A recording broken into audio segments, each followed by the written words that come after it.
अब ध्यान रखिएगा, पेरिफेरल नर्वस सिस्टम जो है इसके भी पार्ट हैं। देखो भाई कौन कौन से पार्ट हैं, एक है सोमेटिक नर्वस सिस्टम और एक है ऑटोनोमिक ऑटोनोमिक नर्वस सिस्टम। नाम से ही पता चल रहा, ऑटोनोमिक मतलब ये आपके कंट्रोल में नहीं होंगे, वॉलेंट्री कंट्रोल में नहीं होंगे, अपने आप होने वाली चीजें शरीर में जो आपके कंट्रोल में नहीं है वो ऑटोनोमिक नर्वस सिस्टम के अंदर आएगा। और ये किसके पार्ट है, सोमेटिक, और ये ऑटोनोमिक नर्वस सिस्टम किसके पार्ट है, पेरिफेरल नर्वस सिस्टम के पार्ट। और इन दोनों नर्वस सिस्टम में इनका भी रोल है और इनका भी रोल है, मतलब मोटर न्यूरॉन का भी रोल है और सेंसरी न्यूरॉन का भी रोल है, दोनों का रोल है।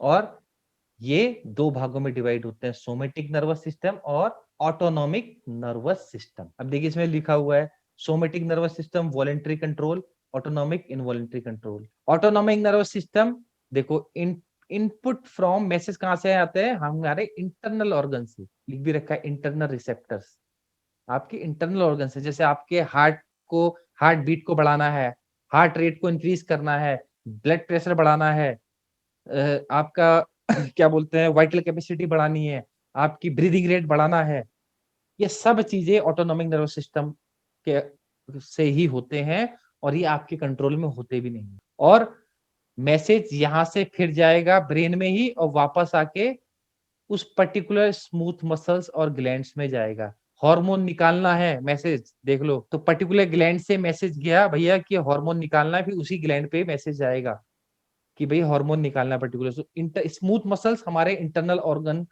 को जो भी मसल्स होती हैं वो स्मूथ मसल्स कहलाती हैं, ये आपने ध्यान रखना है। स्मूथ मसल्स जैसे आपके ब्लड वेसल्स को घेरी हुई मसल्स स्मूथ मसल्स, स्टमक को घेरी हुई मसल्स स्मूथ मसल्स। अब ऑटोनोमिक नर्वस सिस्टम को फिर दो भागों में डिवाइड किया गया, एक है सिंपैथेटिक मोटर सिस्टम या सिंपैथेटिक नर्वस सिस्टम, एक है पैरासिम्पैथेटिक मोटर सिस्टम या नर्वस सिस्टम भी बोल सकते हैं इसे।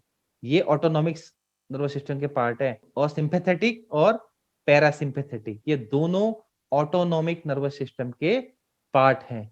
और ऑटोनोमिक मतलब इनवॉलेंट्री।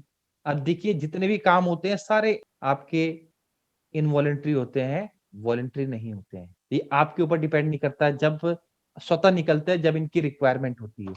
ठीक है, सेम ये भी देखिए एक डायग्राम दे रखा, इसमें थोड़ा एग्जांपल सेट कर रखे, जैसे सेंट्रल नर्वस सिस्टम के पार्ट बता रखे हैं, देखो भाई ये पेरिफेरल नर्वस सिस्टम के देखो नर्व्स, जो नर्व्स बताइए नर्व्स से मिलके बने हैं। फिर उसमें इफरेंट डिवीजन है नर्व्स का और अफरेंट डिवीजन है। इफरेंट मतलब मोटर न्यूरॉन मैंने बताया भी था, अफरेंट मतलब सेंसरी न्यूरॉन। फिर उसके बाद ऑटोनोमिक नर्वस सिस्टम और सोमेटिक नर्वस सिस्टम उसको डिवाइड कर रखा है। तो सेम दो डायग्राम आपने नहीं देखने, एक ही डायग्राम देखना है।